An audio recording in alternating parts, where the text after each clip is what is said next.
Dear students, welcome to this lecture of class plus 2 from the unit solution। और जैसा कि पता ही है कि हम लास्ट लेक्चर के अंदर एबनॉर्मल मोलिकुलर मास के बारे में डिस्कस कर रहे थे।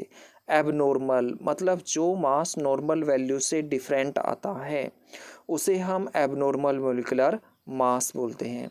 और हम डिफाइन कर सकते हैं कि molecular mass of a substance determined by using colligative property comes out to be different than theoretically expected value is called abnormal molecular mass। जो मोलिकुलर मास हम कोलिगेटिव प्रॉपर्टी का यूज करके फाइंड आउट करते हैं वो different आता है theoretical value से और उसे हम एबनॉर्मल मोलिकुलर मास बोलते हैं। हम यहाँ पर कुछ केसेस ले रहे हैं जिनके अंदर हम एबनॉर्मल मोलिकुलर मास को ऑब्जर्व करते हैं। और सबसे पहला है कि सॉल्यूशन नॉन आइडियल हो। नॉन आइडियल सॉल्यूशन का क्या मतलब है कि जिस सॉल्यूशन को डाइल्यूट नहीं किया जा सकता है उसे हम नॉन आइडियल सॉल्यूशन बोलते हैं। तो जिस सॉल्यूशन को डाइल्यूट नहीं किया जा सकता उसके केस में मोलिकुलर मास एबनॉर्मल आएगा। दूसरा है कि solute undergo association in solution, कि सोल्यूट के अंदर एसोसिएशन हो जाए तब भी मोलिकुलर मास एबनॉर्मल आता है। देखो किस तरह से एसोसिएशन हो जाता है। ये होता है कार्बोक्सिलिक एसिड के केस में। कार्बोक्सिलिक एसिड का एक मॉलिक्यूल दूसरे मॉलिक्यूल के साथ हाइड्रोजन बॉन्ड के द्वारा जुड़ता है। कार्बोक्सिलिक एसिड का जनरल फॉर्मूला है RCOOH। और इस तरह से एक मॉलिक्यूल के ऑक्सीजन दूसरे मॉलिक्यूल के हाइड्रोजन के साथ बॉन्ड बनाता है, हाइड्रोजन बॉन्डिंग। और नंबर ऑफ मॉलिक्यूल्स यहाँ पर चेंज हो गए। नंबर ऑफ मॉलिक्यूल चेंज हो गए मतलब कोलिगेटिव प्रॉपर्टी चेंज हो गई, मतलब मास वहाँ पर चेंज हो गया। थर्ड केस है कि solute undergo dissociation in solution. Solute के अंदर डिसोसिएशन हो जाए, जैसे KCl है। KCl है ये टूट गया K पॉजिटिव और Cl नेगेटिव के अंदर। अब KCl का कुछ मास था, अगर हम देखें तो पोटेशियम और क्लोरीन में जब टूट गया तो इसका मास चेंज हो गया, मतलब मास डिक्रीज हो गया यहाँ पर। और यही मास के अंदर चेंज को डिटरमाइन करने के लिए वेंट होफ ने एक फैक्टर दिया था कि सोल्यूट मॉलिक्यूल कितना डिसोसिएट या एसोसिएट होता है। उसके लिए फैक्टर दिया गया था 1880 के अंदर। और वेंट होफ साइंटिस्ट ने ये फैक्टर दिया था, उसी के नाम पर इसका नाम रखा गया है Van't Hoff factor. Van't Hoff factor होता क्या है? वेंट होफ फैक्टर एक रेशो है experimental value of colligative property to the calculated value of colligative property. और अगर हमने इसको एक फॉर्मूले की फॉर्म में लिखना है तब हम इसको आई के द्वारा डिनोट करेंगे। और हम यहाँ पर कह सकते हैं कि आई किसके बराबर है? Experimental value of colligative property to the calculated value of colligative property. या हम कह सकते हैं कि आई किसके बराबर है? Number of particle in solution divide में number of particle ideally present, मतलब एक्चुअल में नंबर ऑफ पार्टिकल कितने परजेंट हैं। वेंट होफ फैक्टर को हम मोलिकुलर मास की टर्म में भी एक्सप्रेस कर सकते हैं। अगर हम मोलिकुलर मास और कोलिगेटिव प्रॉपर्टी को रिलेट करें तो दोनों क्या है? इन्वर्सली प्रोपोर्शनल हैं। जो मोलिकुलर मास है वो इन्वर्सली प्रोपोर्शनल होता है कोलिगेटिव प्रॉपर्टी का। तो हम कह सकते हैं कि आई किसके बराबर है? Calculated molecular mass by the observed molecular mass. देखो calculated value of colligative property नीचे की तरफ आई थी, यहाँ पर जो कैलकुलेटेड मोलिकुलर मास है वो ऊपर की तरफ आ गया, मतलब इन्वर्सली प्रोपोर्शनल है। ये वेरी इंपॉर्टेंट फॉर्मूला है और इस फॉर्मूले को याद कर लेना है। नेक्स्ट हम यहाँ पर डिसोसिएशन और एसोसिएशन का केस लेने जा रहे हैं। और सबसे पहले हम यहाँ पर ले रहे हैं एसोसिएशन। एसोसिएशन का मतलब होता है जुड़ना, कि जो सोल्यूट मॉलिक्यूल है उसमें एसोसिएशन हो जाए। और एसोसिएशन भी दो तरह से हो सकता है। एक तो है कि सोल्यूट 100% एसोसिएट हो जाए। 100% एसोसिएट हो जाए तब वैन टू फैक्टर किस तरह से होगा। सबसे पहले हम ले रहे हैं डाइमराइजेशन का केस। अगर इस वर्ड को देखें तो इसमें डाई, डाई का मतलब होता है टू, और मराइजेशन का मतलब होता है यूनाइट होना, जुड़ जाना। जब दो मॉलिक्यूल आपस में जुड़ जाएंगे, दोनों के बीच में हाइड्रोजन बॉन्ड बन गया, तो नंबर ऑफ मॉलिक्यूल्स चेंज हो गए, वहाँ पर आधे हो गए।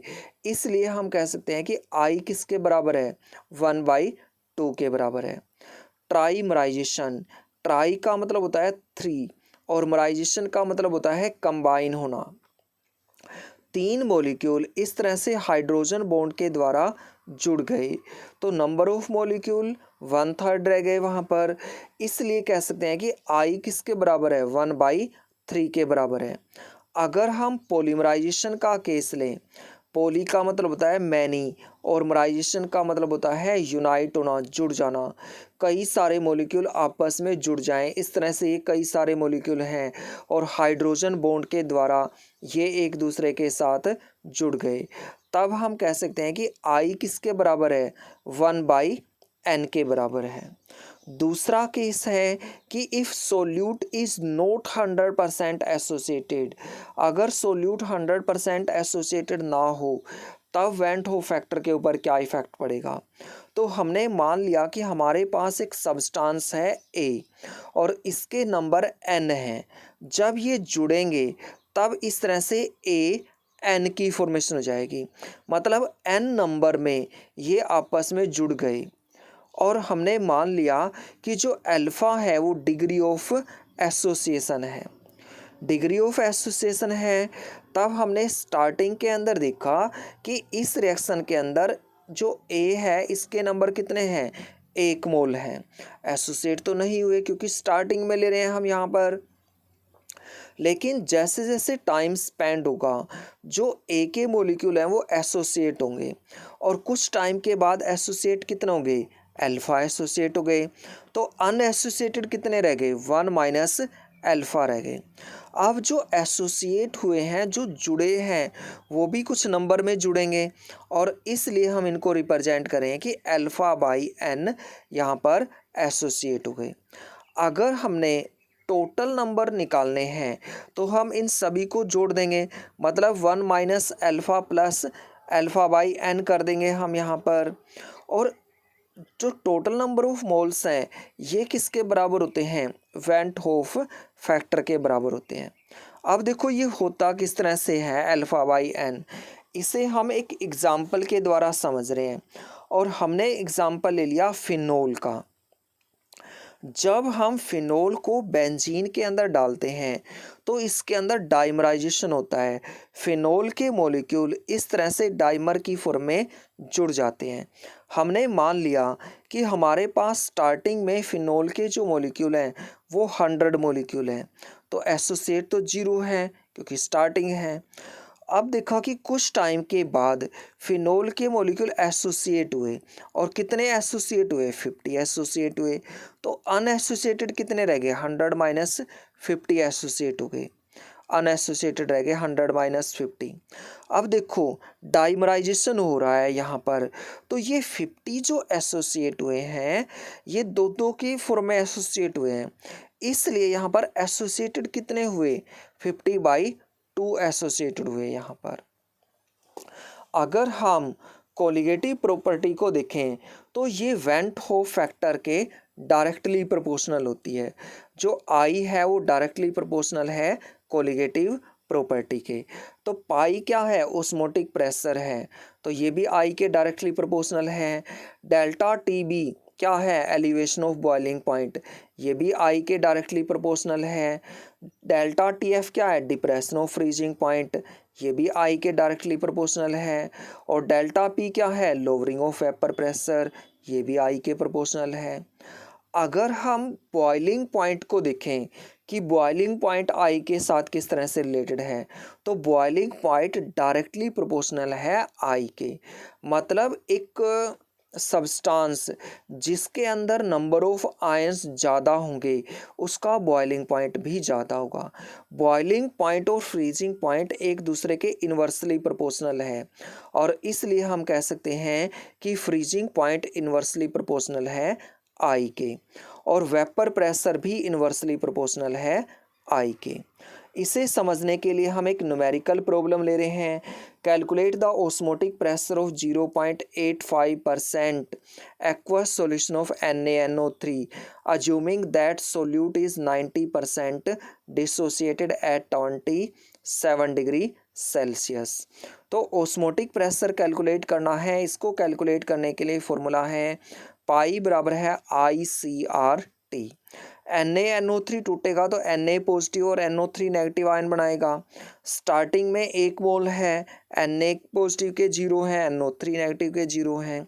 अब अल्फा इसमें से डिसोसिएट हो गए, तो अनडिसोसिएटेड कितने हैं? 1 माइनस अल्फा है। Na के भी अल्फा बने, NO3 नेगेटिव के भी अल्फा बने, तो टोटल अगर निकालेंगे तो 1 माइनस अल्फा प्लस अल्फा हो जाएगा। एक माइनस का है, एक प्लस का है, कैंसिल आउट हो गए। तो एंटी किसके बराबर हुआ? 1 प्लस अल्फा के बराबर हुआ। और एंटी किसके बराबर होता है? आई के बराबर होता है। इसलिए हम कह सकते हैं कि आई किसके बराबर है? 1 प्लस अल्फा के बराबर है। अब कह रहा है कि 90% डिसोसिएट हुए। 90% का मतलब है 0.9। तो अगर 1 और 0.9 को जोड़ दें तो आई किसके बराबर हुआ? 1.9 के बराबर हुआ। अगर सी को देखें, सी क्या है? कंसंट्रेशन। कंसंट्रेशन क्या होती है? Number of moles of solute per unit volume of solution. और नंबर ऑफ मोल्स किसके बराबर होते हैं? Mass by molecular mass.